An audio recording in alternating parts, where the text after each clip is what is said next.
अगर समझ रही हो मेरी माँ बहनों तो सुनो। हजरत इब्राहिम अलैहिस्सलाम ने कहा घर में गुजर बसर कैसा चल रहा है? कहती है बहुत बुरा, सुबह खा लो तो शाम को नहीं मिलता, शाम को खा लो तो सुबह नहीं मिलता। हजरत इब्राहिम ने कहा मैं जा रहा हूँ, जब इस्माइल घर पे आ जाए तो उनसे कहना एक बुजुर्ग आदमी आया था, एक बूढ़ा आदमी आया था, उसने तुम्हें सलाम कहा है और एक मशवरा दिया है कि अपने घर की चौखट बदल लो। चौखट समझते हो ना? अपने घर की चौखट बदल लो। इस्माइल की बीवी कहती है बुढ़ा सटी आ गया, चौखट तो मेरी सही है, सर्दी में धूप भी आती है, गर्मी में हवा भी आती है, ये बुढ़ा कह रहा घर की चौखट बदल लो।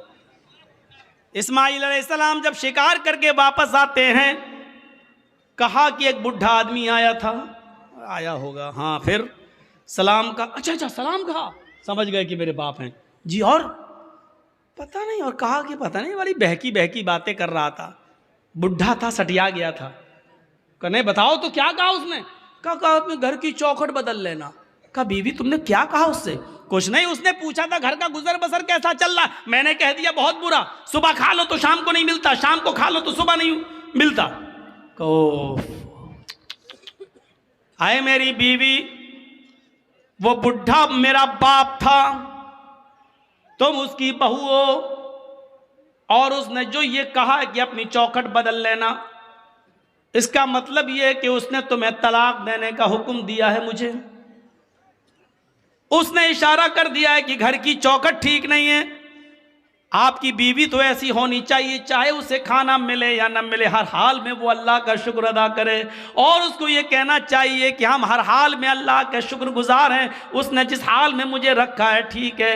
लेकिन तुमने ये जुमले न बोलकर ये कह दिया बहुत बुरा हाल है, सुबह खा लो तो शाम को भूखी रहती हूँ, शाम को मिल जाए तो सुबह भूखी उठती हूँ, ये जुमले तुमने कहा, तुमने अपने रब की नाशुक्री की, अल्लाह की नाफरमानी की है, नाशुक्री की है, और मेरे बाप ने तुम्हें तलाक देने का हुक्म दिया है, अब तुम एक पल भी मेरे साथ नहीं रह सकती हो, मैं तुम्हें तलाक दे रहा हूं। इतनी सी बात पर तलाक? तुम तो अपने शौहरों से पता नहीं क्या क्या कह देती हो। जा, पूरे महीने की तनख्वाह मिल गई, फेयर एंड लवली कब की खत्म हो गई, अभी तक नहीं ला रहे,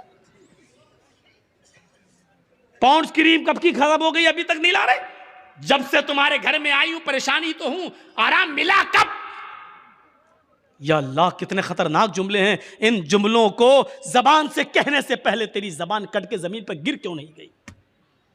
ये जमीन फट क्यों नहीं गई? तू इस जमीन के अंदर समा क्यों नहीं गई? कैसे ये जुमले तेरे मुंह से निकल जाते हैं? दोबारा उन्होंने जब दूसरा निकाह किया और शादी की, फिर एक अरसे के बाद इब्राहिम अलैहिस्सलाम जब दोबारा गए, इस्माइल शिकार के लिए गए हुए थे, दरवाजा खड़खड़ाया, दूसरी बीवी निकल के आई, आप कौन? कहा मैं फलां जगह से आया हूं। इस्माइल कहाँ है? वो शिकार करने गए हैं। अच्छा ये बताओ कि तुम्हारा गुजर बसर कैसा चल रहा है?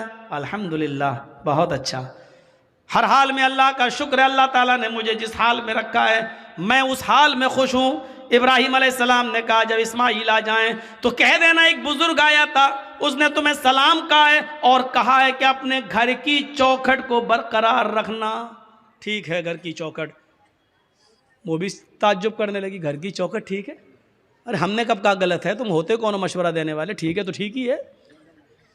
जब बीवी को पूरी बात बताई बीवी ने इस्माइल को, तब कहा कि वो चौखट तुम हो और इब्राहिम अलैहिस्सलाम मेरे बाप ने कहा इसको बरकरार रखना क्योंकि तुमने अल्लाह का शुक्र अदा किया है। शुक्रगुजार औरत को तो पूरा वाकया बताने का मकसद यह कि माँ बाप की बात मानना, घर बार से निकालने को कहें तो निकल जाओ, लेकिन माँ बाप के सामने उफ भी मत करना। कितने लोग हमसे मिलते, मौलाना मेरी औलाद मेरा कहना नहीं मानती, मौलाना मेरी औलाद मेरा कहना नहीं मानती, कुछ ऐसी तकरीर करना कि औलाद को कुछ असर हो। हजरत उमर फारूक के पास एक शख्स आता है, हजरत उमर फारूक के पास एक सहाबी आते हैं और कहते हैं कि अमीरुल मोमिनीन मेरा बेटा दिन पे दिन नालायक होता जा रहा है, दिन पे दिन मेरा बेटा नाफरमान होता जा रहा है, उसको आप बुलाइए और उसको समझाइए। सुनो, इब्राहिम हजरत उमर ने कहा अच्छा बुलाओ बेटे को। बेटे को बुलाया गया, हजरत उमर ने कहा ये तुम्हारे बाप हैं? हाँ। खूब डांटा, शर्म नहीं आती? इस उम्र में अपने बाप को सताते हो, नाफरमानी करते हो, अपने बाप का दिल नहीं रखते हो, अपने बाप का काम नहीं करते हो। पूरा डांट चुके और जब थक गए डांट डांट कर हजरत उमर, तब बेटा बोला, अमीरुल मोमिनीन अगर समझा चुके हो तो मैं कुछ बोलूं? कहाँ बोलो क्या है, अब मेरी भी कुछ सुनेंगे? कहाँ बिल्कुल तुम्हारी भी सुनेंगे। कहा ये बताइए कि सारे हक बेटे का ही है कि बाप के लिए ये करे? बाप के ऊपर भी कुछ जिम्मेदारियां हैं कि नहीं?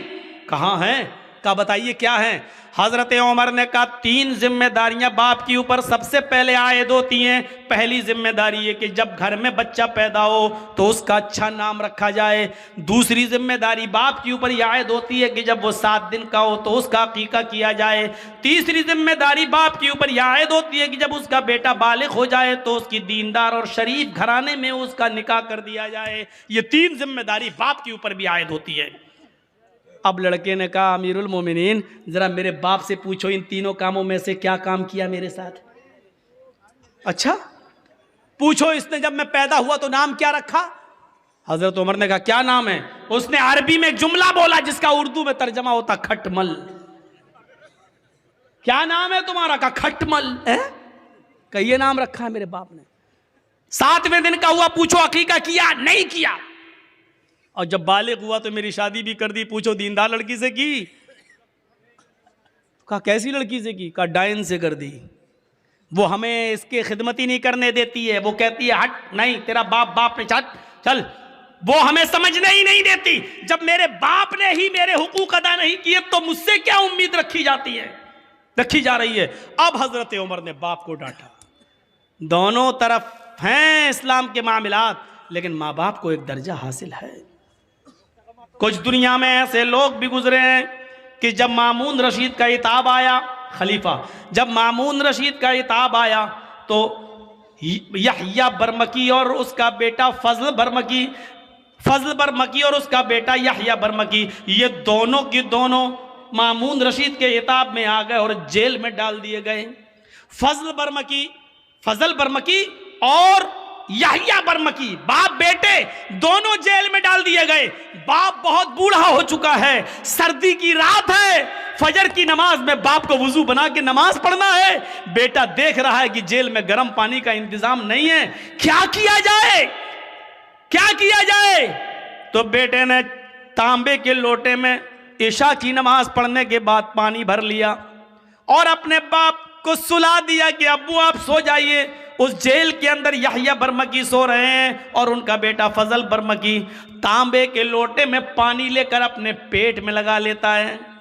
इशा की नमाज के बाद अपने पेट पर वो पानी के लोटा लगा लेता है, तांबे का लोटा, और फजर की आजान तक लगाता है कि पेट की गर्मी से इस ठंडे पानी में कुछ गर्मी आ जाए, इस तांबे के लोटे में कुछ हरारत आ जाए, और सुबह जब फजर की नमाज में मेरे बाप वुजू बनाए तो मैं थोड़ा गर्म पानी अपने बाप को दे सकूं। अपने बाप के गर्म पानी के लिए रात भर तांबे के लोटे को अपने पेट से लगा लेता था और फजर की नमाज में अपने बाप को कदरे गर्म पानी दे दिया करता था। ऐसे ऐसे फर्मा बरदार औलाद भी निकली है। हम किन में हैं अपने आप को ढूंढें और तलाश करें और गरीबानों के बटन खोल के देखें।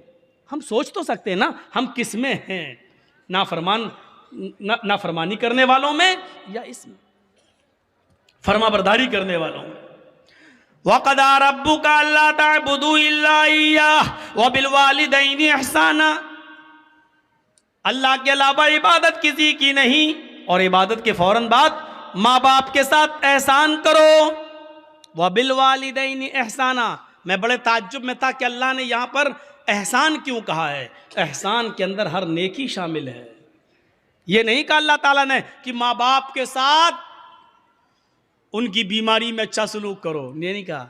ये नहीं कहा कि उनको खिलाओ, ये नहीं कहा, क्योंकि अगर कह देता खिलाओ तो एक ही माना होता। लेकिन अल्लाह ने क्या कहा, वबिल वालिदैनि एहसाना, एहसान करो। एहसान का मतलब अगर उनको दवा की जरूरत है तो दवा ला कर दो।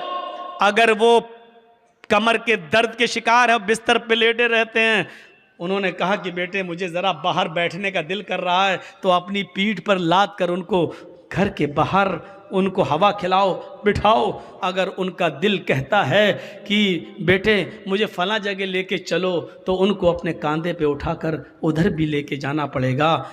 नेकी, एहसान में हर नेकी शामिल है, हर नेकी, जिस चीज की भी जरूरत है।